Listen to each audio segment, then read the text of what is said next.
चलो लिखो। Next point, types of solid on the basis of conductivity.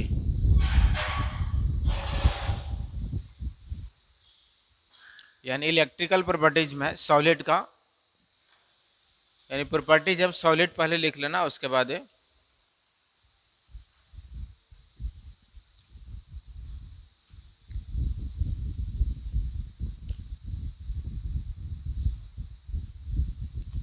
पहले heading दे दो properties of solid, electrical properties of solid,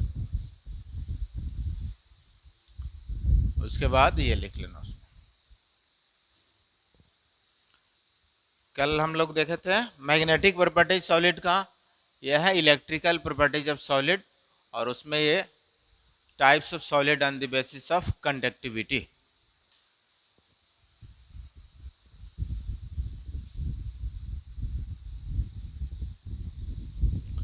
तो conductivity के base पे कितने टाइप्स के सॉलिड्स होंगे?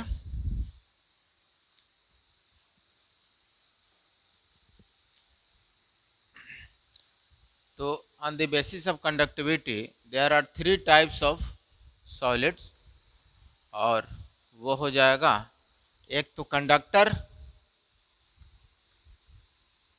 और यानी फर्स्ट कंडक्टर हो जाएगा, second insulator, and third semiconductor. ठीक है, ये सब नाम सुने हो पहले से भी। तो एक कंडक्टर होगा, दूसरा इंसुलेटर, और तीसरा semiconductor on the basis of conductivity. अब इन तीनों में देखा जाए तो मैक्सिमम कंडक्टिविटी किसकी होगी? कंडक्टर का। इंसुलेटर का क्या है? Very very less conductivity. और सेमीकंडक्टर का कंडक्टर और इंसुलेटर के बीच में होगा। ठीक है, तो फर्स्ट में लिखना है इसमें कंडक्टर में। तो कंडक्टर ऐसा सॉलिड सब्सटेंस होता है जिसकी कंडक्टिविटी क्या होगी? यानी ऐसा मटेरियल जिसकी कंडक्टिविटी वेरी हाई हो, यानी लार्ज कंडक्टिविटी हो। ठीक है, substance whose conductivity is very high, लिख लेना solid substance, solid substance whose conductivity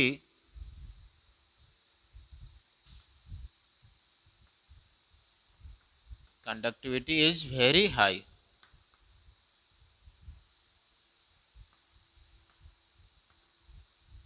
ठीक है, तो जिसकी कंडक्टिविटी वेरी हाई होगा दैट विल बी कंडक्टर। अब कौन सा ऐसे सब्सटेंस है सॉलिड सब्सटेंस जिनकी कंडक्टिविटी वेरी हाई हो? जैसे कॉपर है, सिल्वर है, गोल्ड है। ठीक है, तो ये सभी जो है इनकी कंडक्टिविटी बहुत ज़्यादा होती है। तो लिख लेना एग्जाम्पल में,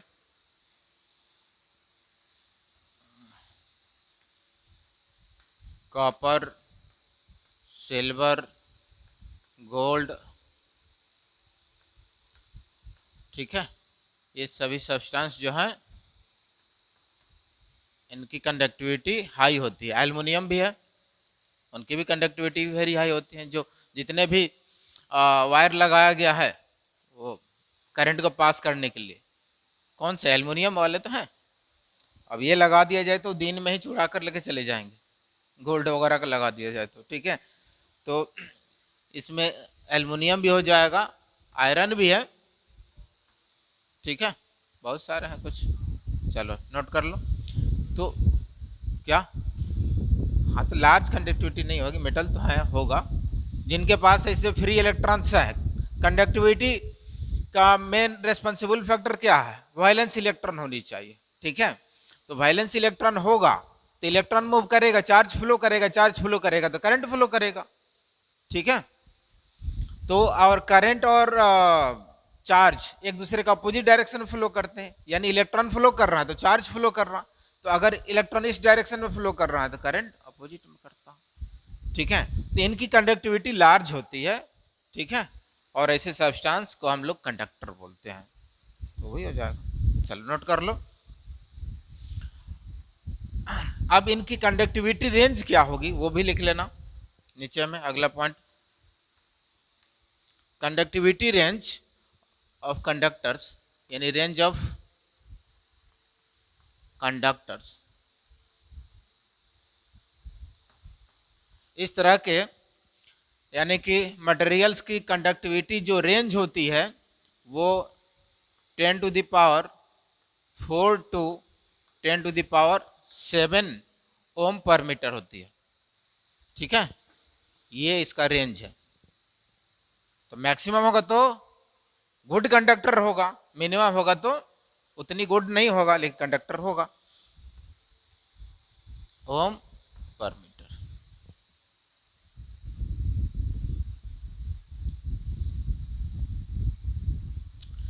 चलो लिख लो इसमें।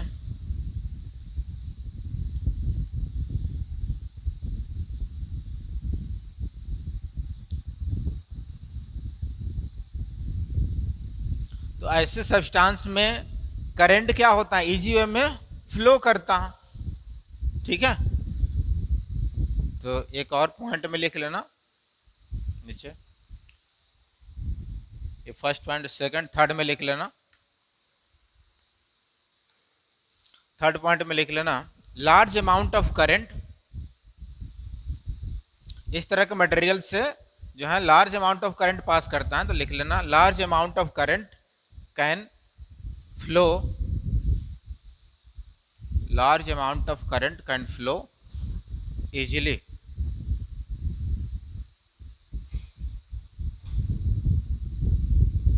यानी current, high amount of current flow करने का मीनिंग क्या है, large amount of charge flow करेगा, उसी पर डिपेंड करता है ना।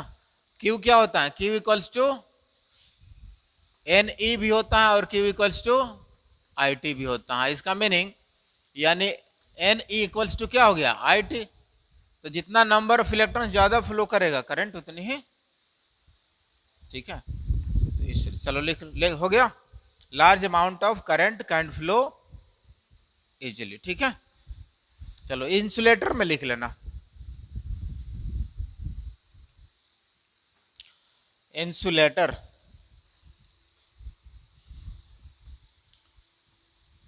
अब इंसुलेटर, इस टाइप्स का मटेरियल जो भी होंगे उनकी कंडक्टिविटी क्या होगी, वेरी वेरी लेस होगी। ठीक है, तो लिख लेना materials हुच conductivity is very very less.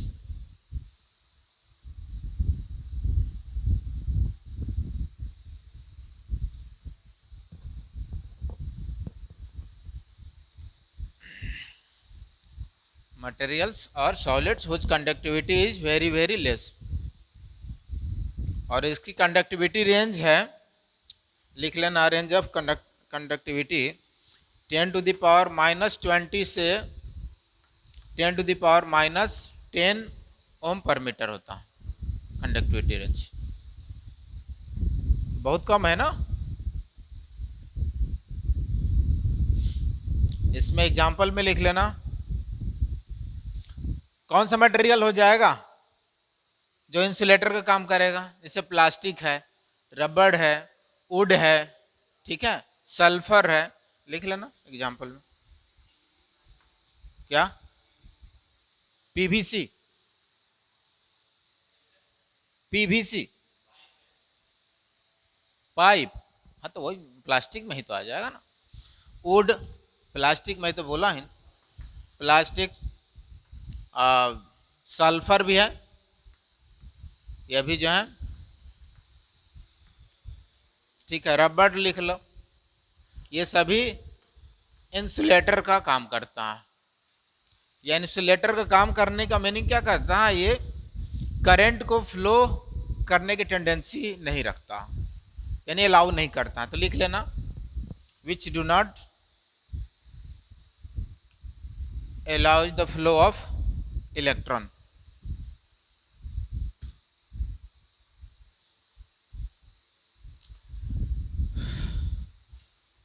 Which do not allows the flow of electron,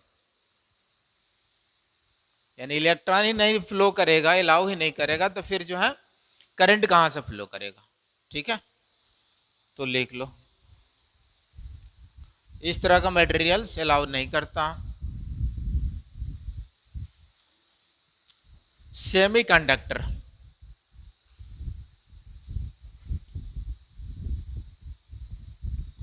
semiconductor, अब सेमीकंडक्टर वैसा मटेरियल्स होता है, वैसा सॉलिड सब्सटेंस होता है जिसकी कंडक्टिविटी रेंज इन दोनों के बीच में होगी। ठीक है, यानी कंडक्टर से कम और इंसुलेटर से ज़्यादा। क्लियर। अब ये इसमें इसकी कंडक्टिविटी क्या होगी, लो होगी, यानी वेरी लेस भी नहीं होगी और हाई भी नहीं होगा। तो इसमें लिख लेना क्या, कंडक्टिविटी रेंज या लिख लेना कंडक्टिविटी रेंज, इसमें हो जाएगा कितना, तो 10 टू द पावर यहाँ पे -6 टू 10 टू द पावर +4, ये हो जाता है। यानी मैक्सिमम इसकी +4 तक जाएगी और मिनिमम 10 टू द पावर -6। तो देखो तो इंसुलेटर का मैक्सिमम कितना है, 10 टू द पावर, सॉरी हाँ मैक्सिमम इतना है। ठीक है, और कंडक्टर का कितना है, 10 टू द पावर 4 मिनिमम है। तो इन दोनों के बीच में रहेगा। अब कौन सा ऐसा सॉलिड मटेरियल्स है जिसकी जो इंसुलेटर का काम कर सकता है,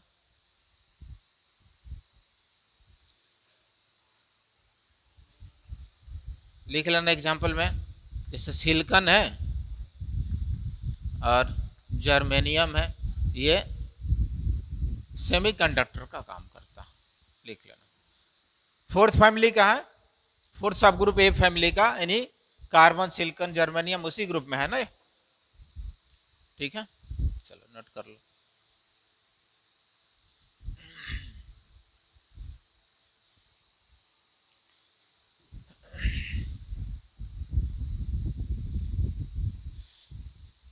तो इसमें पॉइंट में लिख लेना, सॉलिड सब्सटेंस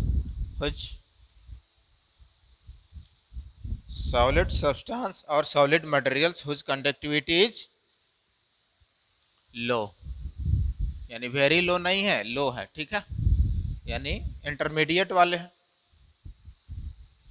अब सेमीकंडक्टर भी 2 टाइप्स के होते हैं, तो उसमें हम लोग लिखते हैं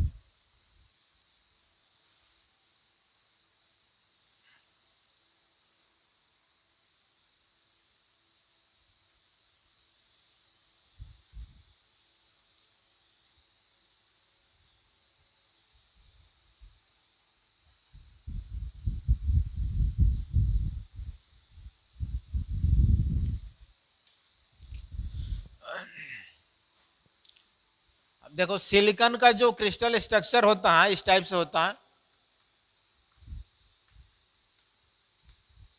ये सेमीकंडक्टर जो बनाता है तो सिलिकॉन का कुछ इस तरह से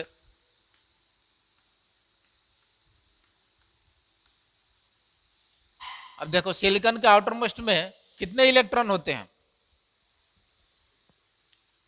कितना इलेक्ट्रॉन होगा, 4 इलेक्ट्रॉन होगा। 4 इलेक्ट्रॉन इस तरह से सबके राउंड अरेंज कर सकते हो, यानी इसका मीनिंग कि ये कितने बॉन्ड बनाएगा अपने राउंड, इस तरह का सिलिकॉन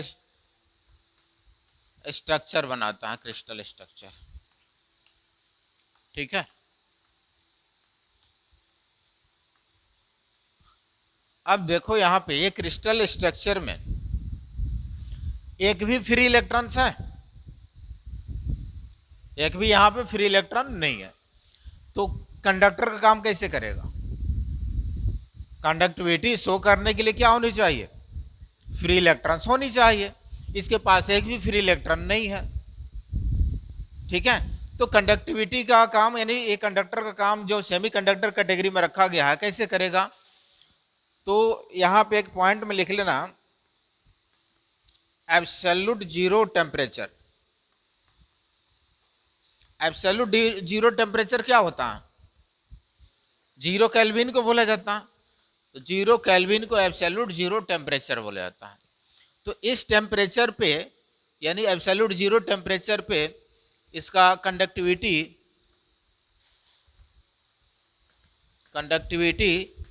भी क्या होती है? जीरो। ठीक है, लेकिन टेम्परेचर बढ़ाया जाए तो कंडक्टिविटी भी बढ़ जाती है। ठीक है, यानी एब्सोल्यूट जीरो पे तो इसका कंडक्टिविटी जीरो होगी, टेम्परेचर बढ़ाने पे इसकी कंडक्टिविटी बढ़ जाएगी। अब कैसे बढ़ेगी? फ्री इलेक्ट्रॉन्स तो है नहीं, फ्री इलेक्ट्रॉन्स के लिए तो इसमें ठीक है। तो अभी लिखो हम लोग, फिर इसका टाइप्स देखेंगे कैसे इंक्रीज करेगी, इसको नोट कर लो। यानी ये सिलिकॉन का क्रिस्टल स्ट्रक्चर है।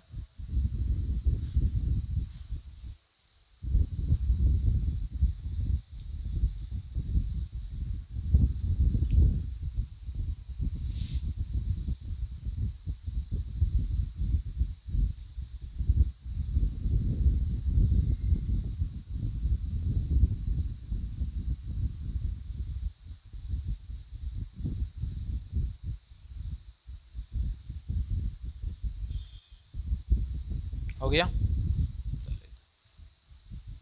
तो टाइप्स ऑफ सेमीकंडक्टर,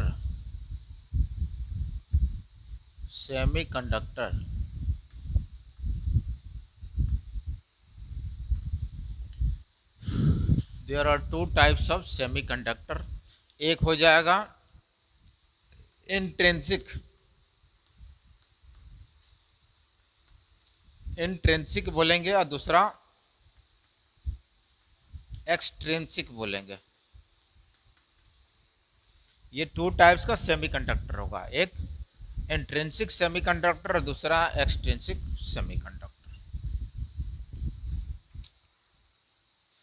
फिजिक्स में एक चैप्टर है मॉडर्न फिजिक्स, ठीक है, सॉरी न्यूक्लियर फिजिक्स, उसमें डिटेल में सब पढ़नी है। यहाँ पे तो थोड़ा सा इसका यूज है, कोई ज़्यादा नहीं। तो इंट्रिंसिक किसको बोलेंगे और एक्सट्रिंसिक किसको बोलेंगे? इंट्रिंसिक होता है ये प्योर मटेरियल्स होता है, ठीक है, प्योर सॉलिड होता है या प्योर मटेरियल्स बोल सकते हैं, यानी नेचुरल बोल सकते हैं, ठीक है। और ये इम्प्योर होता है, ये इम्प्योर मटेरियल्स होता है और इम्प्योर सॉलिड बोल सकते हैं। इसका मीनिंग कि ये तो नेचुरल, इसमें कुछ भी एक्स्ट्रा इम्प्योरिटीज वगैरह नहीं मिला गया है, और इसमें एडिशनल इम्प्योरिटीज क्या किया जाता है? ऐड किया जाता है, इसीलिए इसको बोला जा रहा है इम्प्योर, और ये प्योर होता है, नेचुरल।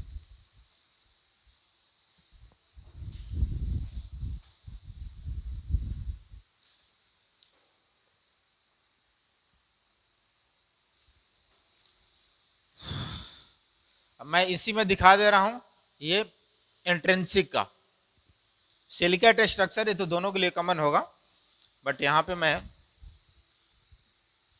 अब इंट्रिंसिक जो होते हैं इसमें ये यानी कि प्योर मटेरियल्स होते हैं, प्योर सॉलिड्स। तो अभी मैं बताया कि ये टेम्परेचर बढ़ाने से क्या होता है? कंडक्टिविटी इसकी बढ़ जाती है, और इसमें एडिशनल कोई भी इम्प्योरिटीज ऐड नहीं की जाती, यानी नेचुरल होते हैं, प्योर होते हैं। अब देखो, अगर मैं टेम्परेचर दिया, टेम्परेचर बढ़ाया, तो टेम्परेचर बढ़ाने पे क्या होगा? ये यानी कि जो इसमें इलेक्ट्रॉन से शेयरिंग किए हुए हैं, बॉन्ड बनाए हुए हैं, टेम्परेचर बढ़ाने पे क्या करेंगे? एनर्जी एब्जर्व करेंगे ना। तो एनर्जी एब्जर्व करने के बाद यानी इलेक्ट्रॉन का क्या होगा? एनर्जी बढ़ेगी, यानी इलेक्ट्रॉन एनर्जी गेन करेंगे, और गेन करने से क्या होगी? ये बॉन्ड ब्रेक करेगा, ठीक है। यानी टेम्परेचर इंक्रीज करने से बॉन्ड इस तरह से कहीं भी यानी ब्रेक करेगा। जब बॉन्ड ब्रेक करेगा तो क्या आएगा? होल्स आएंगे, ठीक है। जैसे बॉन्ड ब्रेक किया, तो इधर ये बॉन्ड इस तरह से ब्रेक किया, तो यहां पे क्या आएंगे? यानी पॉजिटिव चार्ज आएंगे ना, ठीक है। तो ये बॉन्ड ब्रेक किया, पॉजिटिव चार्ज आ जाएंगे, यानी यहां पे क्या आ जाएंगे? होल्स आ जाएंगे, पॉजिटिव चार्ज को आगे अभी हम बताते हैं कि कैसे उसको हम लोग ये बोलेंगे। तो इसमें जो है पॉजिटिव चार्ज आएंगे और ये इलेक्ट्रॉन क्या होगा, यानी इसका इलेक्ट्रॉन ये निकल जाएगा, तो फ्री हो जाएगा ना इलेक्ट्रॉन। अब फ्री इलेक्ट्रॉन होगा तो मूव करने लगे इस तरह से, बॉन्ड जो भी ब्रेक करेंगे तो उसका एक पोजीशन पे क्या आएगा, वैकेंट स्पेस आएगा, जिसको हम क्या बोल रहे हैं, पॉजिटिव चार्ज। यानी सपोज कि मेटल जैसे सोडियम है, इलेक्ट्रॉन रिलीज किया तो क्या प्लस चार्ज आता है ना, प्लस चार्ज आएगा ना। इसी प्लस चार्ज को क्या बोला जाता है, यानी वहां पे वैकेंट स्पेस, इलेक्ट्रॉन क्या हो गया, डिफिशियंट हो जाएगा ना, यानी इलेक्ट्रॉन की कमी हो जाएगी। ठीक है, तो यहां पे बॉन्ड यानी कि थर्मल एनर्जी, ये कहने का मीनिंग कि इसको टेम्परेचर बढ़ाने पे जो एनर्जी ऑब्जर्व कर रहा है, गेन कर रहा है, तो उससे इसकी थर्मल कंडक्टिविटी यानी कि बढ़ेगी, थर्मल एनर्जी बढ़ने से। ठीक है, तो बॉन्ड ब्रेक करेगा इस तरह से जो है, अगर रूम टेम्परेचर पर भी देखा जाए तो ये बॉन्ड ब्रेक करेगा और बॉन्ड ब्रेक करके इस तरह से पूरे मूवमेंट होने लगेगा इस क्रिस्टल में। किस कंडीशन पर, टेम्परेचर बढ़ाने पे। ठीक है, तो जैसे जैसे ये मूवमेंट होने लगेगा इस क्रिस्टल में, यानी ये बॉन्ड्स सपोज कि यहाँ आ गए, ठीक है, इस तरह से ये बॉन्ड इधर चले गए, ये ऐसे चले गए, तो बॉन्ड टूटने का मीनिंग क्या, इलेक्ट्रॉन डिलोकलाइज करना। तो इस पूरे क्रिस्टल में क्या होगा, डिलोकलेशन स्टार्ट हो जाएगा ना। तो जब इलेक्ट्रॉन का डिलोकलेशन स्टार्ट हो गया तो ये इसकी कंडक्टिविटी क्या हो जाएगी, बढ़ जाएगी। पहले क्या था, कंडक्टिविटी जीरो टेम्परेचर पे, जीरो एब्सोल्यूट टेम्परेचर पे कंडक्टिविटी जीरो थी, लेकिन जैसे टेम्परेचर बढ़ाए तो ये कंडक्टर का काम करने लगा। और ये गुड कंडक्टर तो नहीं होगा, इसीलिए इसको किसमें रखा गया है, सेमी कंडक्टर के, यानी इसका रेंज कहाँ से कहाँ तक होगा, अभी हम लोग देखे थे 10⁻⁻⁶ से 10⁻⁴ के रेंज में। यानी ना तो ये इंसुलेटर अब रहेगा और नहीं क्या रहेगा, कंडक्टर, यानी सेमी कंडक्टर टाइप से इस तरह के जो है शो करेगा। तो ये आ जाएगा इंट्रिंसिक में, जो कि प्योर होता है, इसमें कोई एक्स्ट्रा मैं मटेरियल ऐड नहीं किया हूं। ठीक है, तो ये हो जाएगा, लिख लो। तो लिख लेना, एक पॉइंट में लिख लेना इसमें, on increasing the temperature, on increasing the temperature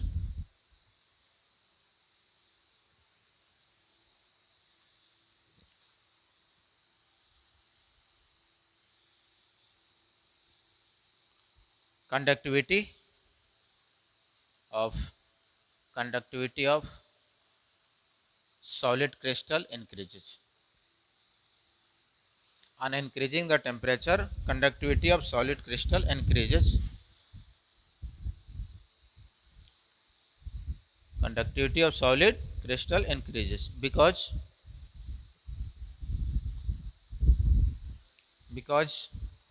on increasing the temperature, thermal energy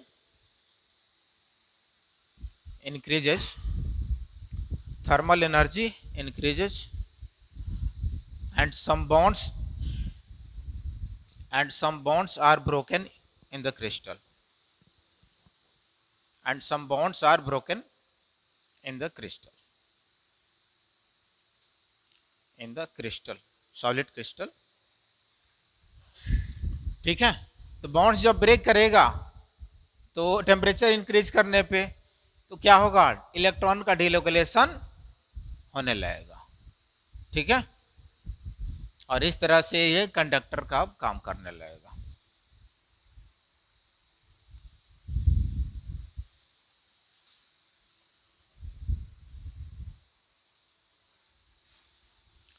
तो ये इंट्रिंसिक में आएगा, कंप्लीटली प्योर होगा।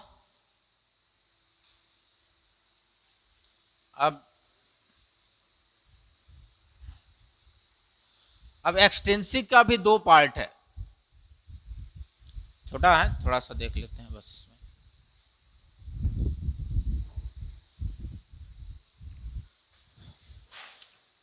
तो इसमें लास्ट पॉइंट क्या लिखा, ऑन इंक्रीजिंग द टेम्परेचर, उसके बाद इंक्रीजेज, ठीक है। कंडक्टिविटी ऑफ सॉलिड्स, नहीं थर्मल कंडक्टिविटी में एक बार लास्ट पॉइंट पढ़ो ना। हाँ,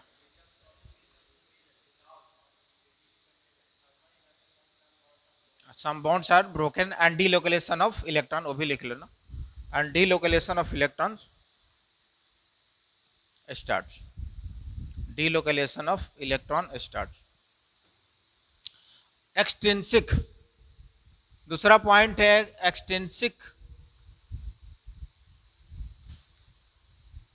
एक्सट्रिंसिक सेमीकंडक्टर। तो ये अब दो टाइप का हो जाएगा, टू टाइप्स का एक्सटेंसिव, जो कि एक को बोलेंगे हम लोग पी टाइप, अब दूसरे को बोलेंगे एन टाइप। तो पी टाइप सेमीकंडक्टर और एन टाइप सेमीकंडक्टर। अब पी टाइप किसको बोलेंगे और एन टाइप, ये डिपेंड करता है यानी इम्प्योरिटीज पे, किस तरह का इम्प्योरिटीज इसमें ऐड कर रहे हो। तो ये इम्प्योर लिख लेना, यहाँ पे इम्प्योर होते हैं सॉलिड्स, यानी इसमें कुछ एडिशनल मिलाया जाता है, ऐड किया जाता है।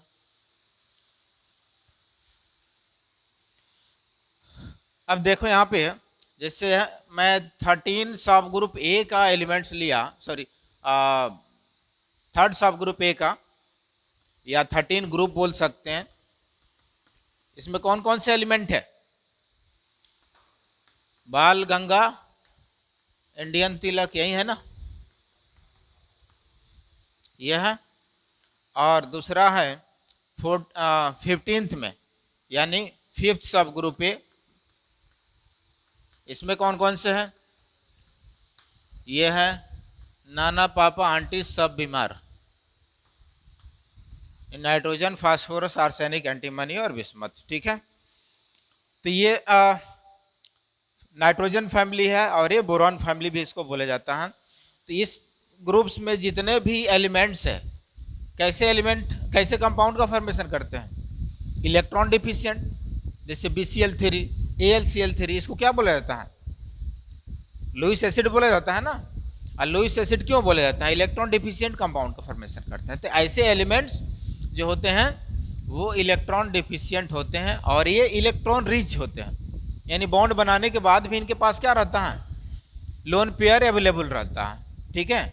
जैसे नाइट्रोजन मान लेते हैं अमोनिया बनाया, तो इनकी ऑक्टेट भी कंप्लीट है और एक लोन पेयर इसके पास अवेलेबल है, ठीक है। तो इलेक्ट्रॉन रिच बोला जाता है। 15 यानी 5th सब ग्रुप ए वाले जो एलिमेंट्स है, इसको इलेक्ट्रॉन रिच एलिमेंट्स बोला जाता है। ये इलेक्ट्रॉन डिफिशिएंट एलिमेंट्स होते हैं, ठीक है। तो अब सपोज कि मैं इसमें कहीं से कुछ सिलिकॉन वाले एटम्स को हटा दिए और उसके जगह पे इसमें से हम कोई रख लिए, सपोज कि ये एल्युमिनियम है, एल्युमिनियम को रख दिए या बोरॉन को रख लिया इसमें।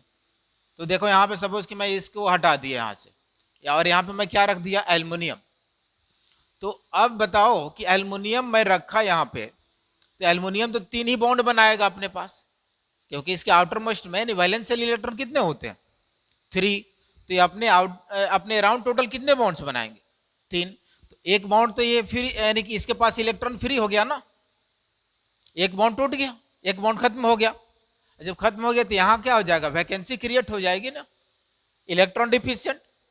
इस तरह से और भी कहीं इस तरह से मैं रख लिया, तो यहाँ भी क्या होगा? 3 बॉन्ड ये बनाए, इसके पास से फ्री इलेक्ट्रॉन आ गया, इसके पास तो 4 इलेक्ट्रॉन है ना।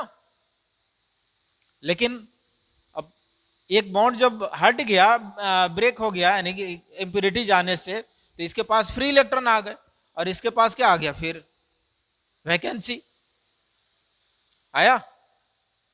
तो जब फ्री इलेक्ट्रॉन्स आ गए और इसके पास जो है और वैकेंसी क्रिएट होने लगा, तो अब क्या होगा? इजी वे में डीलोकलाइजेशन स्टार्ट हो जाएगा ना। ये इलेक्ट्रॉन इसमें मूव करना चाहेगा, ठीक है, ये इलेक्ट्रॉन इसमें, या ऐसे इस तरह से जैसे जैसे हटते जाएगा तो इलेक्ट्रॉन का मूवमेंट स्टार्ट हो जाएगा ना उस गैप में, होल में, ठीक है। तो इसी को, एंड इससे क्या होगा? ये कंटिन्यूटी फिर यानी कंटिन्यू हो गया, तो इस कंटिन्यूटी की वजह से इलेक्ट्रॉन का फ्लो पूरे क्रिस्टल में स्टार्ट हो जाएगा और फाइनली ये कंडक्टर बन जाएगा। जब इलेक्ट्रॉन फ्लो करने लगा तो फिर चार्ज फ्लो करने लगा, चार्ज फ्लो किया तो फिर करंट फ्लो करने लगा। तो इसको बोला जाता है पी टाइप सेमीकंडक्टर, यानी इसमें आ जाएगा। ठीक है, तो इलेक्ट्रॉन डिफिशिएंट वाले एलिमेंट्स यानी इंप्योरिटीज आप ऐड कर रहे हो तो उससे पी टाइप सेमीकंडक्टर बनेगा, और उसी में से इसमें से कोई ऐड कर दो, इन सबको कोई हटा करके कुछ, तो ये इलेक्ट्रॉन रिच वाले हैं। इलेक्ट्रॉन रिच की वजह से जो बनेगा एन टाइप का सेमीकंडक्टर बनेगा, क्योंकि इनके पास क्या है, फ्री इलेक्ट्रॉन्स, तो इसमें बॉन्ड ब्रेक नहीं करना पड़ेगा, अलग से इनके पास एक्स्ट्रा इलेक्ट्रॉन है। ठीक है, तो पहले ये नोट कर लो। तो यहां पे होल आ गया और इस होल पे यानी कि ये क्या हो गया, देख रहे हो, ये इलेक्ट्रॉन यहाँ पे इसमें मूव कर सकता है, ये इलेक्ट्रॉन इसमें मूव कर सकता है, यानी पॉजिटिव चार्ज आ रहा है। और इस होल को यानी कि यहाँ पे लिख सकते हो P type semi conductor, P type semi conductor, यानी पी का मीनिंग होता है पॉजिटिव, अब पॉजिटिव यानी कि वैकेंसी या डिफिशियंसी लिख सकते हो, डिफिशियंसी ऑफ इलेक्ट्रॉन। ठीक है, तो जहां पे इलेक्ट्रॉन की डिफिशियंसी हो, कमी हो, तो देखो तो यहाँ पे एल्युमिनियम का इलेक्ट्रॉन की डिफिशियंसी है ना, कितने इलेक्ट्रॉन हो रहे हैं इसके आउट सराउंडिंग, 6 इलेक्ट्रॉन। स्टेबिलिटी के लिए कितने चाहिए, 8 इलेक्ट्रॉन चाहिए ना, तो 2 इलेक्ट्रॉन की कमी है, तो अगर एक बॉन्ड बनाता तो हो जाता, लेकिन इसके पास तो कोई इलेक्ट्रॉन है ही नहीं एक्स्ट्रा, 3 इलेक्ट्रॉन था, तीनों शेयर किया हुआ है, तो एक डिफिशियंसी आ गई, इलेक्ट्रॉन की डिफिशियंसी हुई, यानी वहां पे होल क्रिएट कर रहा है, उसी होल को पॉजिटिव बोला जाता है, यानी कि यहाँ पे देख रहे हो डिफिशियंसी ऑफ इलेक्ट्रॉन्स। तो अब इलेक्ट्रॉन्स जो बगल वाले जो है वो मूव करना चाहेंगे, इस तरह से पूरे क्रिस्टल में मूवमेंट स्टार्ट हो जाएगा। चलो नोट कर लो, तो पी टाइप जो भी होगा सेमीकंडक्टर वो इलेक्ट्रॉन डिफिशिएंट एलिमेंट्स की वजह से होगा।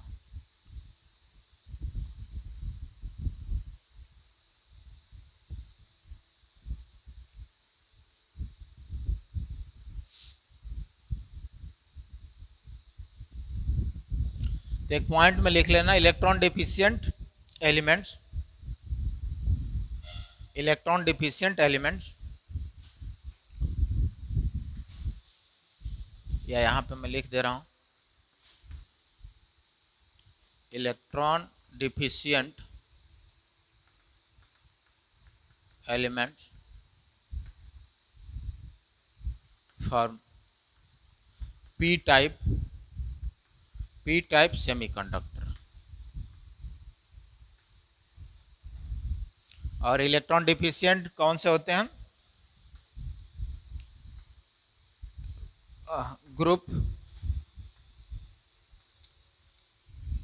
ग्रुप ऑफ एलिमेंट्स या element which belongs from 13 group और third sub group A are known as electron deficient elements.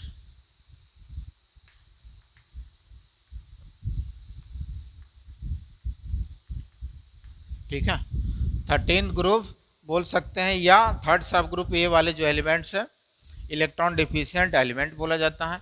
और इस तरह का इम्प्योरिटीज ऐड करोगे तो पी टाइप सेमीकंडक्टर बनेगा।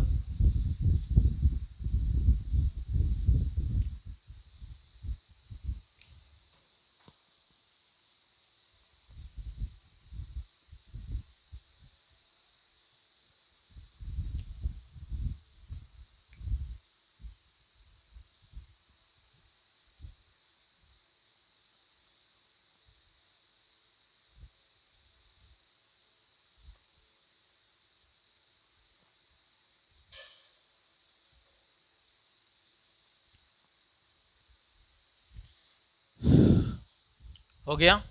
एन टाइप में लिख लेना।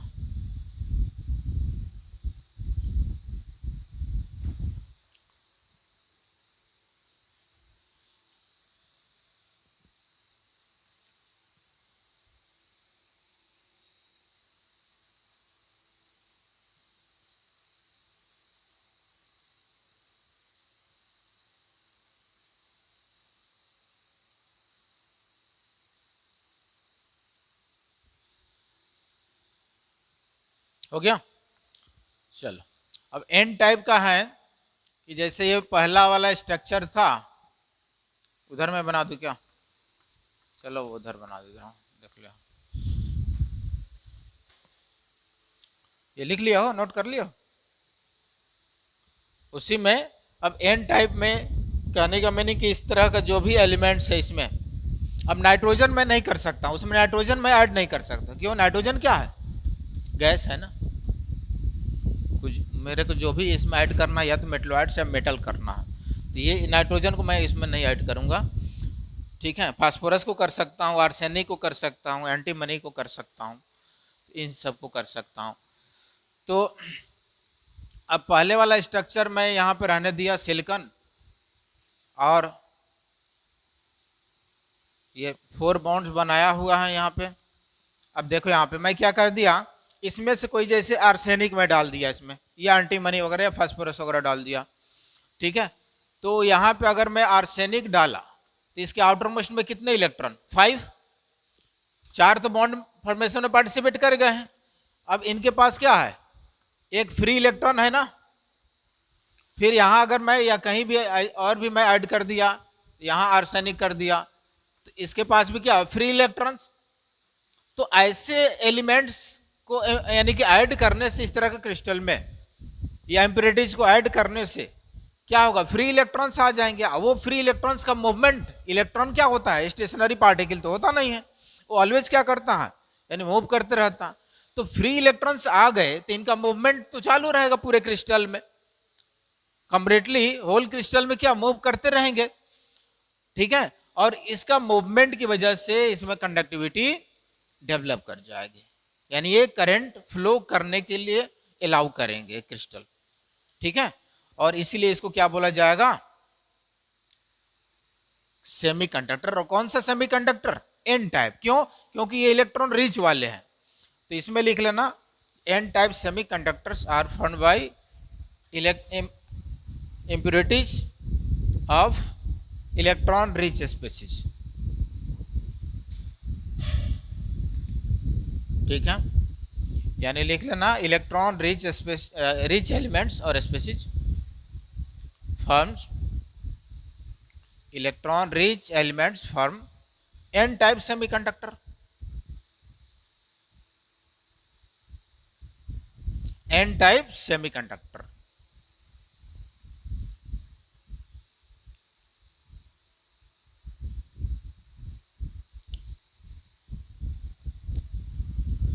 चलो हो गया ये भी। इलेक्ट्रिकल प्रॉपर्टीज एक पॉइंट और लिख लेना, जैसे रेडियो सिग्नल वगैरह देखते हो, एम्पलीफायर वगैरह देखते हो। ठीक है, तो रेडियो सिग्नल डिटेक्ट करने में इसका यूज़ किया जाता है, इन सभी सेमीकंडक्टर का उसमें यूज़ किया जाता है।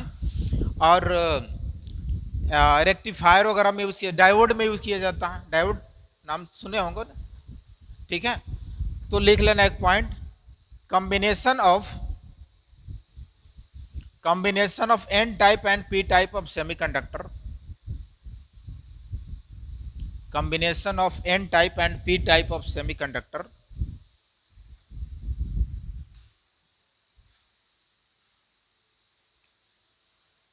combination of n type and p type of semiconductor are used for making electrical devices, are used for making electrical devices।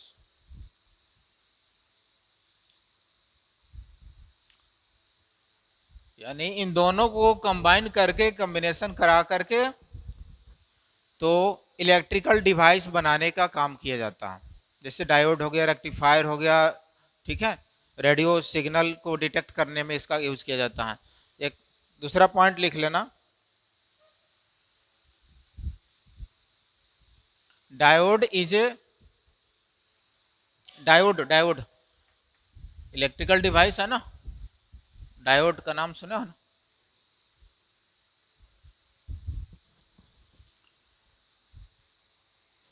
Diode is making for N type and P type of semiconductor. Diode is making for n type and combination of n type and p type of semiconductor। ठीक है, amplifier भी है, radio signal को detect करने के लिए भी use किया जाता है इसका। तो अब ये दो टाइप का सेमीकंडक्टर हम लोग देखे, एन टाइप और पी टाइप, और फिर इनका कॉम्बिनेशन करके तो इलेक्ट्रिकल डिवाइस बनाया जाता है। और इसका कॉम्बिनेशन करने पे दो तरह का कॉम्बिनेशन होगा, एक तो पी एन पी और दूसरा क्या होगा, एन पी एन, यानी सैंडविच टाइप से इसका कॉम्बिनेशन होता है। सैंडविच खाते हो ना, देखते हो दो लेयर सेम होता है, बीच में अलग होता है, इसको कहा जाता है सैंडविच टाइप कॉम्बिनेशन। यानी ये क्या है, दो पी टाइप सेमीकंडक्टर के बीच एक एन टाइप है, यहाँ दो एन टाइप सेमीकंडक्टर के बीच क्या है, एक पी टाइप का। तो ऐसे कॉम्बिनेशन कर करके तो है इलेक्ट्रिकल डिवाइसेस बनाया जाता है सेमीकंडक्टर का यूज करके। तो इलेक्ट्रिकल प्रॉपर्टीज भी कंप्लीट हो गया, मैग्नेटिक प्रॉपर्टीज भी हम कल डिस्कस हम लोग कर चुके थे। बस अब एक पॉइंट इम्परफेक्शन इन सॉलिड्स रह गया है, जो शाम में कंप्लीट हो जाएगा A to Z।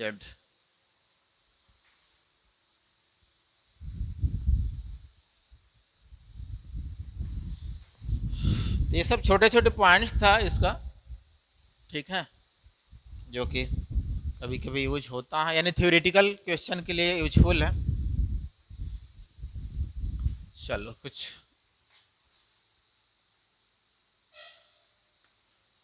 क्वेश्चन देखते हैं, कुछ एग्जाम्पल। कितना टाइम है, 9 बज गया। चलो एक दो क्वेश्चन देखते हैं, टाइम तो हो गया।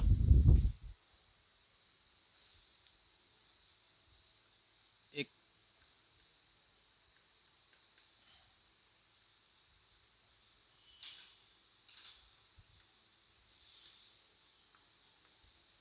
ये कंपाउंड दिया हुआ है, ठीक है, तो इस कंपाउंड में ये एक तरह से इम्प्योर कंपाउंड है।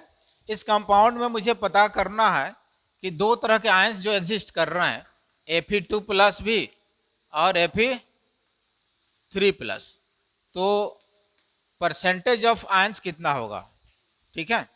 तो लिख लेना, find out the percentage of Fe2+ ion in the given compound. इस तरह से जेई में पूछा हुआ क्वेश्चन है, इस तरह से।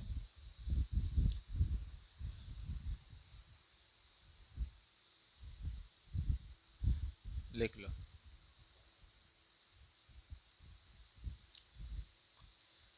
Find out the percentage of Fe2+ ion in Fe.80। अब बताओ, इसमें इस तरह का कंपाउंड आ जाए और उसमें दो आयंस दे दे, 2-3 जो भी हो, और उसका परसेंटेज अमाउंट किसी एक का पूछ ले, तो कितना परसेंट होगा वो मुझे इस कंपाउंड में फाइंड आउट करनी है। तो कैसे निकालोगे, हाँ, यानी ये दोनों आयंस दे रहा है, ये Fe2+ में भी एग्जिस्ट करेगा, ये कंपाउंड, तो कितना परसेंट Fe2+ होगा, कितना परसेंट Fe3+ होगा। चलो देखो यहां पे, सबसे पहले तो इसमें क्या कर लेना, ये जो कंपाउंड दिया हुआ है इसमें, इसको ये फ्रैक्शन में है ना इसका एटॉमिसिटी, तो उसको यानी कि इंटीग्रल फॉर्म में लाने की कोशिश करो। तो कैसे आएगा, इसमें अगर मैं 10 से मल्टीप्लाई कर दूं तो आ जाएगा। 10 से अगर मल्टीप्लाई कर दूं तो क्या बन जाएगा, Fe8 और O10, ये बन जाएगा। इसका मीनिंग कि अब आयरन का एटॉमिसिटी कितना हो गया इसमें 8 और ऑक्सीजन का, अब ये दोनों आयंस दे रहा है यानी Fe2+ भी, और तो सपोज कि इस कंपाउंड में इसका मैं परसेंटेज अमाउंट मान लिया कितना x% है, तो ये कितना हो जाएगा 8 - x। ठीक है, तो अब परसेंटेज मुझे पता करना है कि कितना कितना है, तो क्या कर लो इसका पूरा ये ओवरऑल क्या है कंपाउंड का मैं रिडॉक्स में बताया था कि ऑक्सीडेशन स्टेट कितना 0 होता है ना। तो मैं इसका निकाल लूं क्योंकि ये दोनों में एग्जिस्ट कर रहा है, तो इसका चार्ज कितना है ये +2 वाले हैं और ये +3 वाले हैं। इसको मैं क्या x माना हूं तो यहां पे लिख सकता हूं कि 2 × x + 8 यानी 3 × 8 - x लिख सकता हूं। अब प्लस ये ऑक्सीजन का कितने हैं 10 है और एक ऑक्सीजन का कितना -2, ओवरऑल 0 को इक्वल मैं कर लिया क्योंकि एक ऑक्सीजन का मैं बताया था ना नॉर्मल ऑक्साइड में कितने होता है -2, सुपर ऑक्साइड में पेरोक्साइड में -1, सुपर ऑक्साइड में -½ और सिंगल एक था जो कि फ्लोरीन के साथ अगर कंबाइंड हो तो फ्लोरीन ही सिर्फ ऑक्सीजन का ऑक्सीडेशन स्टेट को चेंज कर सकता है जो कि पॉजिटिव, अदरवाइज उसको कोई ऑक्सीजन का नेगेटिव से पॉजिटिव नहीं कर सकता। तो मैं क्या कर दिया सबका सम इक्वल्स टू 0। अब x मैं यहां से कैलकुलेट कर लिया तो कितना आ जाएगा 2x + 24 और -3x और -20 इक्वल्स टू, तो क्या मिल गया मुझे 2x - 3x यानी -x, अब प्लस यहाँ पे कितना आ जाएगा 4 equals to 0, that is x equals to +4, यानी ये Fe2+ का कितना आ गया यानी कितना 4। अब इसका परसेंटेज निकालना है तो इसका percentage amount of Fe2+ ion यहाँ पे यानी 4 और टोटल कितना है 8 है ना, जिसमें 4 इसका है Fe2+ का, तो 8 × 100 क्या आ गया 50%।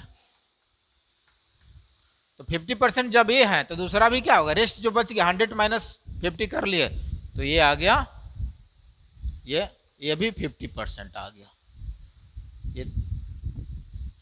ठीक है,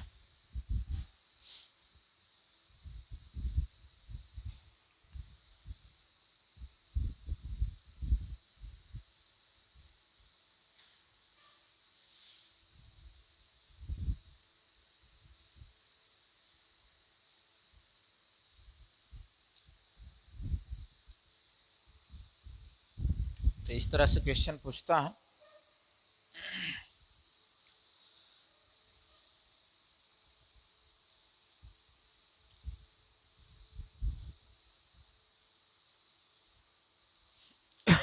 चलो एक दूसरा लिखो तो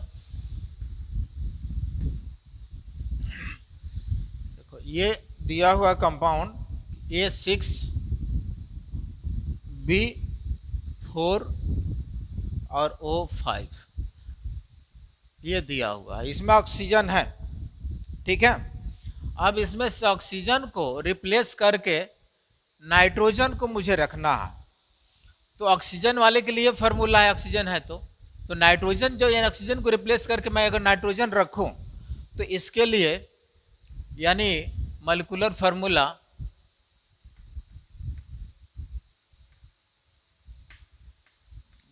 फार्मूला क्या हो जाएगा ये मुझे यहाँ से कैलकुलेट करनी है। ठीक है, A6B4O5 है।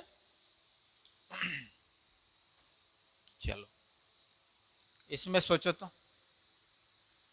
मुझे ऑक्सीजन को रिप्लेस करके रखना है किसको नाइट्रोजन को।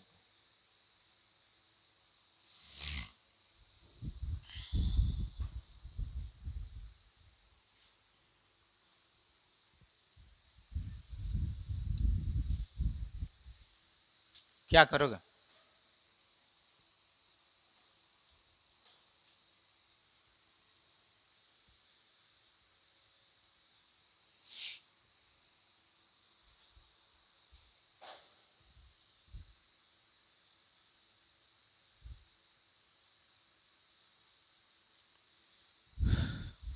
कैसे लाएंगे? यहाँ देखो, यहाँ पे ऑक्सीजन का भी हम लोग देखे थे, इसमें ये हर जगह नॉर्मल ऑक्साइड में कितना होता है? -2 इसका चार्ज। नाइट्रोजन पे कितना चार्ज होता है? इस पे होता है -2, और इस पे कितना होता है? -3, यानी 3 यूनिट चार्ज होता है निगेटिव, और ये 2 यूनिट निगेटिव। तो इसी को बैलेंस कर लेना होगा, तो आ जाएगा। क्या कर ले हम लोग? अब 5 ऑक्सीजन है, एक पे -2, तो 5 पे कितना? -10 हो जाएगा। तो 5 पे यानी कि यहाँ पे हो जाएगा -10, और एक नाइट्रोजन पे कितना है? -3, ठीक है, एक नाइट्रोजन पे -3 है। अब ऑक्सीजन को रिप्लेस करके मुझे नाइट्रोजन का रखना है, तो अब इन दोनों के बीच मुझे रिलेशन निकालना होगा, ठीक है। तो -3 को मैं रख रहा हूं -2 को रिप्लेस करके, जिसमें कितने 5 एटम्स है, तो इसके लिए टोटल 5 एटम्स का कितना आ रहा है चार्ज? 10, -10 आ रहा है ना। तो एक यूनिट पे कितना होगा? यानी एक एटम पे -3 है, तो माइनस यानी 1 यूनिट पे अगर हो तो कितना हो जाएगा? 10/3, तो 1 यही होगा ना। -3 यूनिट है, तो उसको रिप्लेस, यानी 5 यहाँ ऑक्सीजन है, तो जिसमें यहाँ पे देखा जा रहा है क्या है? एक पे -2, टोटल 10 हो गया, ठीक है। तो -3 वाले एलिमेंट्स को रखा जा रहा है, इसको रिप्लेस करके। इसका टोटल कितना है चार्ज? -10 है, ठीक है। तो इसका मीनिंग कि एक पे कितना हो जाएगा? -3 को इतना से रिप्लेस किया जा रहा है, -10 को 3 से, तो एक से कितना होगा? तो 10/3 होगा। तो अब यहाँ से इसको रिप्लेस करके क्या कर दो? तो A6B4, और यहाँ पे N का कितना हो जाएगा? इसका एटॉमिसिटी 10/3। अब इसको एलसीएम ले लो, एलसीएम ले लोगे कितना आ जाएगा? ये A18 हो गया, B12 हो गया, और N10 हो गया। यानी नाइट्रोजन अगर आ जाए ऑक्सीजन को रिप्लेस करके, तो ये मॉलिक्यूलर फार्मूला हो जाएगा, ठीक है।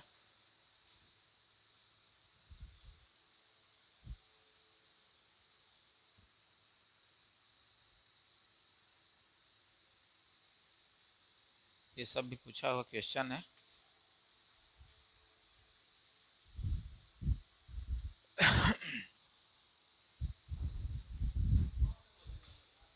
क्या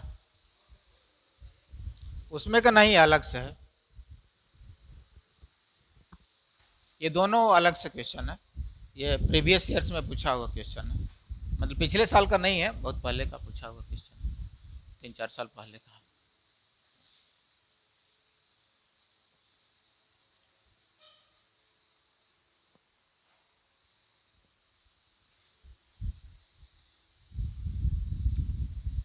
इसमें इस टाइप का नहीं है क्वेश्चन।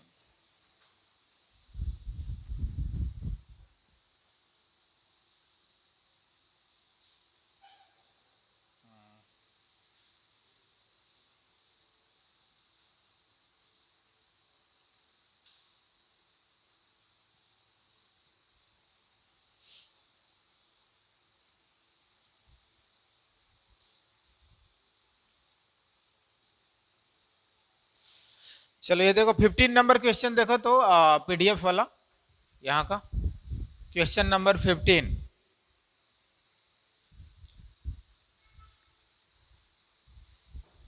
है सबके पास। देखो ये दिया हुआ है पिक्चर, एक क्यूबिक यूनिट सेल है,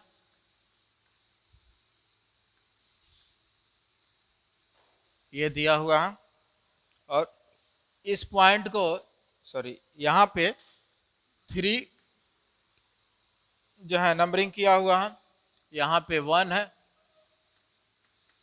और यहाँ पे 4 है, ये 3 है, और यहाँ पे 2 है।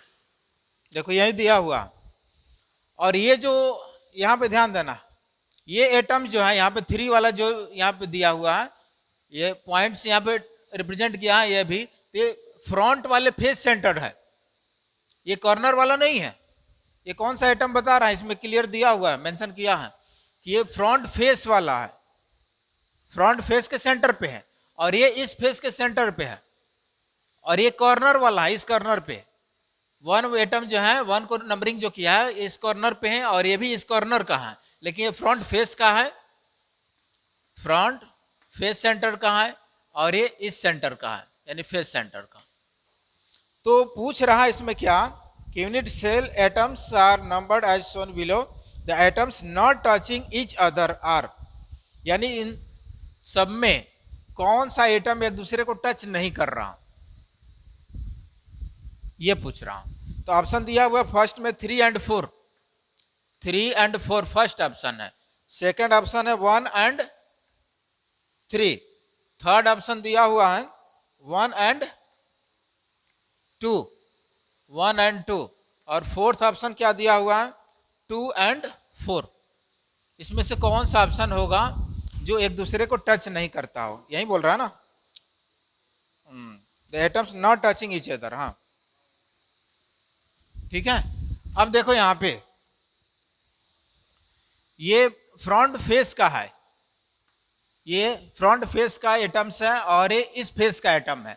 तो फेस सेंटर वाले एटम जो होते हैं इस तरह से, यानी डायगोनल वाले, यानी कॉर्नर्स पे जो एलिमेंट्स एटम्स होते हैं उसके टच में रहते हैं, यानी ये जो कॉर्नर्स पे एटम्स है और ये कॉर्नर्स पे एटम्स, ये इसके टच में रहेगा, ठीक है।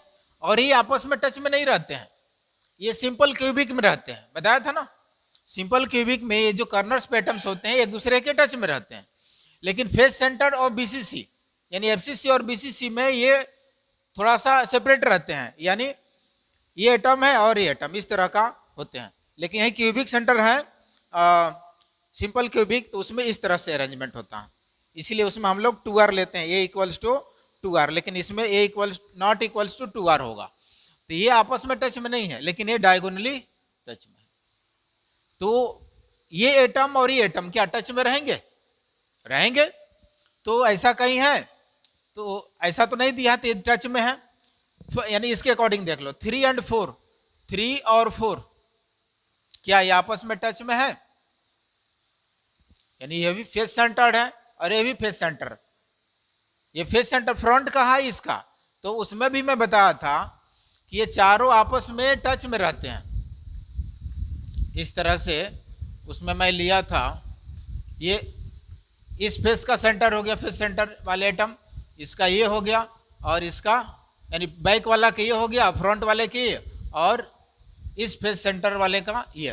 तो मैं ये बताया था ना इस तरह से, ये चारों क्या है आपस में टच में रहेंगे, फेस सेंटर वाले चारों आपस में टच में रहेंगे। इसका मीनिंग कि 3 और 4 क्या रहेगा?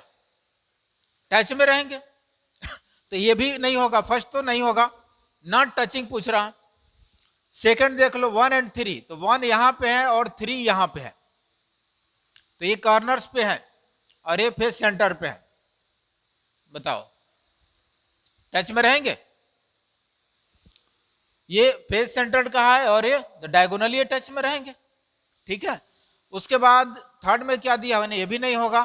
थर्ड में क्या है 1 and 2, तो 1 यहां पे है और 2, हाँ ये नहीं रहेंगे, कॉर्नर्स पे है, ये कॉर्नर और ये कॉर्नर, कॉर्नर्स वाले टच में नहीं रहते हैं। और ये 2 and 4 देख लो, तो 2 यहां पे है और ये भी टच में रहेंगे डायगोनली, ठीक है। तो यही पूछ रहा था जो कौन से एक दूसरे के कांटेक्ट में नहीं है।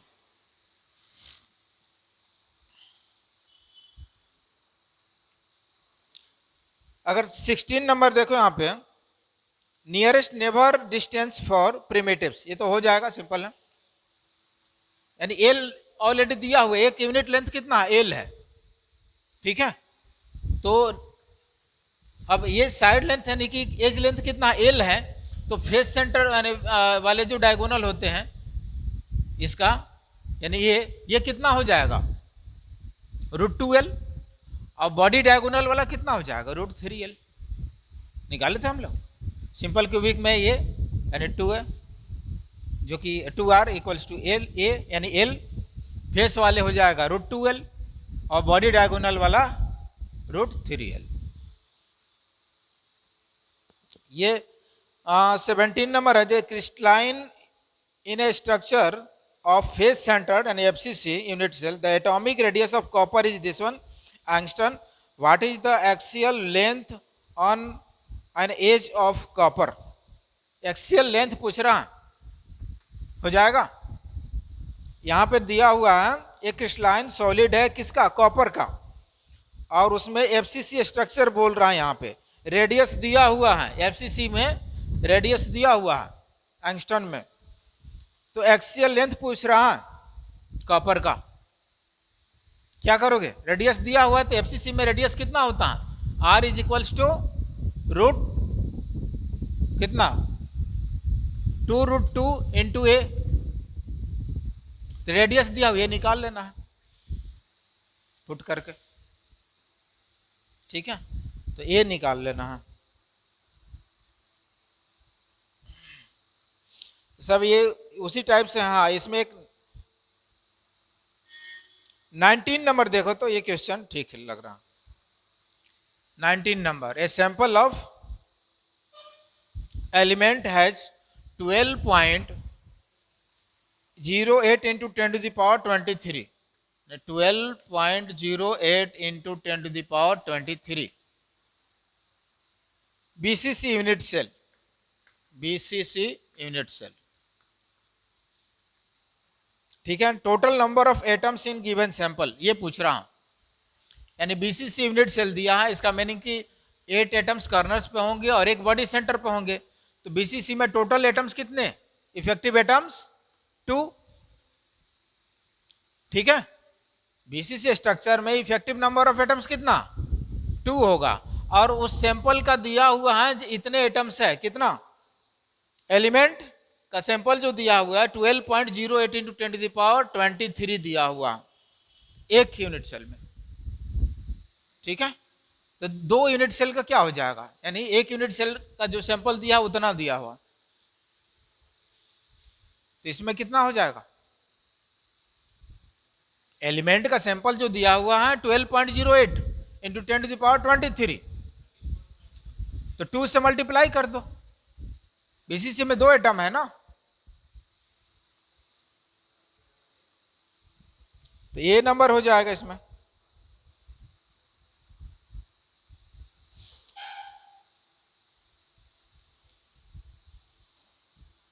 इस टाइप से तो इधर हम लोग क्वेश्चन सॉल्व कर लिए हैं। हाँ, इधर 27 नंबर देखो, फार्मूला टाइप से क्वेश्चन बहुत हम लोग सॉल्व कर लिए हैं।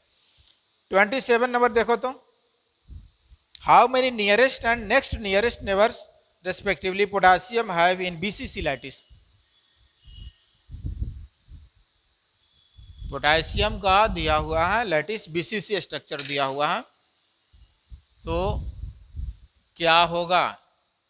Nearest atoms and next nearest atom.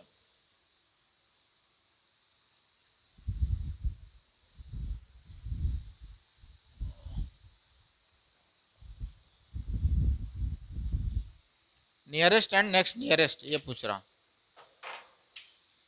BCC structure का ये हो जाएगा, एक बॉडी सेंटर पे होगा एटम्स और 8 जो है कॉर्नर्स पे। तो यहाँ पे बॉडी सेंटर पे ये सभी कॉर्नर्स वाले हैं, ठीक है? तो हम लोग देखे थे BCC स्ट्रक्चर में जो ये एटम्स है, इसके अराउंड टोटल कितने एटम्स होंगे? यानी टच में 8 एटम्स। तो इसका कोऑर्डिनेशन नंबर कितना हम लोग निकाले थे? 8 निकाले थे ना। अब नियरेस्ट यानी nearest atoms, nearest neighbour atoms और नेक्स्ट नियरेस्ट, यानी इसका जो नियरेस्ट यही सब है ना, और नेक्स्ट नियरेस्ट मतलब इसका, यानी कॉर्नर से इनमें से किसी का भी ले लो, यानी इसका अगर नेक्स्ट नियरेस्ट देखो तो इसका कोऑर्डिनेशन नंबर कितना होता है? कितने से टच में रहते हैं? 6 से रहते हैं ना। हम लोग देखे थे ना, कॉर्नर्स वाले जो एटम्स हैं उनका कोऑर्डिनेशन नंबर कितना होता है? यानी ये 3D में है, यानी अगर मैं ले लिया यहाँ पे इस तरह से, ठीक है, या यहाँ पे मैं दिखा दूं, ये यहाँ पे एटम है, ये कॉर्नर्स पे, ठीक है? तो ये इसके टच में है, इसके टच में है ना, तो फिर ये इसका निगेटिव वाले के भी तो टच में रहेंगे, ठीक है, और इसका निगेटिव और इसका निगेटिव, तो कॉर्नर्स वाले कितने के टच में रहेंगे, 6 के टच में रहेंगे ना, कितना, 6 के टच में, तो इसलिए कितना होगा इसमें 8 और 6, 8 और 6 हो जाएगा बी नंबर। क्या, अरे ये देखो यहाँ पे ये कॉर्नर्स वाले एटम्स है, तो देखो यहाँ पे अभी ये है, मान लेते हैं कि y ले लिया, ये x और ये z, ठीक है, तो अगर जैसे इसके ऊपर यूनिट सेल होगा, इसके लेफ्ट यूनिट सेल होगा, राइट यूनिट सेल होगा ना, बहुत सारे यूनिट सेल, तो ये इसके टच में है यानी कि, और ये इसका निगेटिव इधर आएगा, इससे भी टच में रहेंगे, फिर इसका निगेटिव, एक्स का निगेटिव इधर, इसके भी टच में रहेंगे दूसरे यूनिट सेल का, यानी अगर ये कॉर्नर्स ले लो, यहां देखो ये कॉर्नर्स ले लो यहाँ पे, और ये कॉर्नर्स पे जो एटम्स है इसके एक्सिस पे जो है उस पे टच में है, इसके ऊपर वाले भी तो होंगे टच में, ठीक है, फिर इस इधर टच में है तो इसके इधर वाले भी तो टच में रहेंगे, इधर वाले रूम में, ठीक है, तो इसी तरह से एक्स वाई जेड पे है, यानी यहाँ पे है तो इसके टच में है तो फिर इधर भी होंगे, इधर भी होंगे, तो टोटल इसके टच में कितने रहेंगे, 6 रहेंगे ना। अरे कॉर्नर्स वाले जो एटम्स है इनका नियरेस्ट नेबर एटम्स कौन से होंगे, कितने होंगे, 6 होंगे, यानी 3D में एक्स वाई जेड पे तो 3 के साथ टच में है, तो उसका निगेटिव वाले में जाओ ना, तो उन सबके 3 के साथ तो रहेंगे ना, नहीं समझ रहे हो, ये एटम देखो यहाँ पे, यहाँ पे ये अभी देखो यहाँ पे ये एटम कॉर्नर्स वाले हैं, तो ये एक्स पे है, ये वाई पे है, ये जेड पे है, तो इसके साथ टच में है, इसके साथ ही टच में है, और ये जेड के साथ, तो इसका निगेटिव जेड इसके साथ भी तो टच में रहेंगे, ये फिर इसके एक्स निगेटिव इसके साथ भी तो टच में रहेंगे, और फिर इसका भी इधर डाउनवर्ड दूसरे सेल का दूसरे, तो टोटल ये कितने के सराउंडिंग 6 हैं, तो बॉडी सेंटर वाले 8 और ये कॉर्नर्स वाले नियरेस्ट नेबर एटम्स 6, ठीक है, तो 8 और 6 होगा। FCC BCC and simple cubic का पैकिंग फ्रैक्शन ये हम लोग निकाले थे, सबसे ज्यादा क्या हुआ, आंसर डी 8 और 2,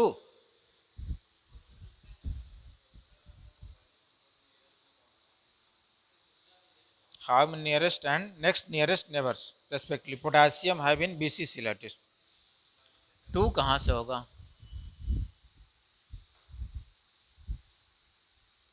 2, अच्छा 1 मिनट देखा जाए तो बॉडी सेंटर में तो कॉर्नर्स पे और बॉडी सेंटर पे होगा, तो ये हो गया, ये तो 8 के कांटेक्ट में हो गया, नेक्स्ट नियरेस्ट, अगर दूसरे यूनिट सेल में ले रहे हैं तो अच्छा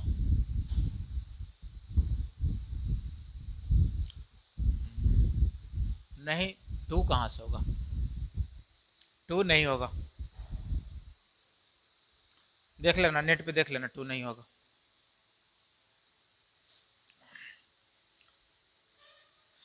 चलो इधर देखो यहाँ पे 6 ही होगा, 2 नहीं होगा, क्या टाइम हो गया, टाइम है अभी,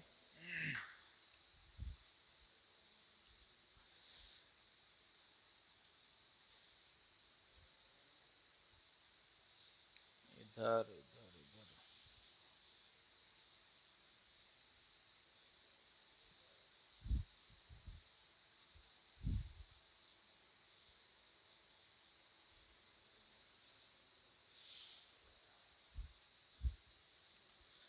चलो यहाँ देखो तो एक जो पिछले क्लास में हम लोग कल हम लोग डिस्कस किए थे उस पर based question, which arrangement of electron decides ferrimagnetism, ferrimagnetism के लिए। कल हम लोग देखे थे ना 96 नंबर क्या होता है, अनइक्वल नंबर में उसका मैग्नेटिक मोमेंट्स का अरेंजमेंट होता है फेरी मैग्नेटिक के लिए। तो ऑप्शन दिया फर्स्ट में सारे के सारे क्या है, सेम डायरेक्शन में है इस तरह से, तो ये हो जाएगा कौन सा, फेरोमैग्नेटिक। सेकंड दिया हुआ है एक ऊपर जा रहा है नीचे, फिर ऊपर एक नीचे, ये कौन सा हो गया, एंटी फेरोमैग्नेटिक। और थर्ड नंबर हो जाएगा अनइक्वल में जा रहा मैग्नेटिक मोमेंट का डायरेक्शन, तो थर्ड नंबर हो जाएगा। उसके ऊपर 95 नंबर देखो, मिलर इंडिसेस वगैरह से रिलेटेड है।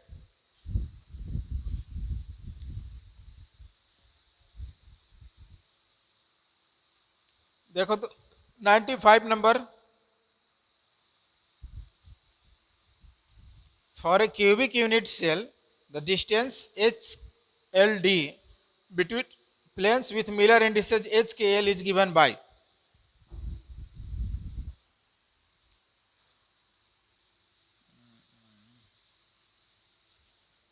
क्या दिया हुआ, यहाँ पे दिया हुआ d²HKL और ये दिया हुआ a² + h² + L², ये दिया हुआ। अब ए यहाँ पे दिया हुआ है, ये यूनिट लेंथ है, यूनिट लेंथ, ठीक है। ये स्ट्रक्चर दिया हुआ इसका इस तरह से, ये y है और ये x दिया हुआ है, ये z दिया हुआ है, ठीक है। और यहाँ पे इसका मेंशन किया गया है, इंटरसेप्ट लिया गया है, ये h, ये k और ये l। अब इसका दिया हुआ है D11 Bragg's spacing, crystalline k is 0.30, यानी D ब्रैक्स स्पेस दिया हुआ 0.308 नैनोमीटर। उसके बाद वेवलेंथ दिया हुआ है लैम्डा 0.53 एंगस्टन, ठीक है। The value of sine theta for first order reflection, तो साइन थीटा का मैग्नीट्यूड यहाँ पे पूछ रहा है, क्या होगा, साइन थीटा पूछ रहा है। तो कल वाला जो हम लोग कंसेप्ट देखे थे ब्रैग्स इक्वेशन का, वही कंसेप्ट लगा देना है, ठीक है। उसमें क्या आया था, एन लेमडा इक्वल्स टू, हाँ N lambda equals to 2d sine theta, यही साइन थीटा मुझे कैलकुलेट करनी है। अब फर्स्ट ऑर्डर पूछ रहा है, इसमें बोल रहा है फर्स्ट ऑर्डर रिफ्लेक्शन, यानी एन का भी मैग्नीट्यूड क्या दे दिया हुआ है 1, लेमडा दे दिया हुआ है और डी भी दिया हुआ है, तो साइन थीटा मुझे निकाल लेना है। साइन थीटा क्या हो जाएगा, यहाँ से sine theta lambda by 2d निकाल लेना है, यहाँ से लेमडा बाई 2d किसका, उसी के अकॉर्डिंग तो यहाँ पे दे दिया हुआ है ना, यही डी तो दिया हुआ, वो दे दिया हुआ है यहाँ पे, ठीक है।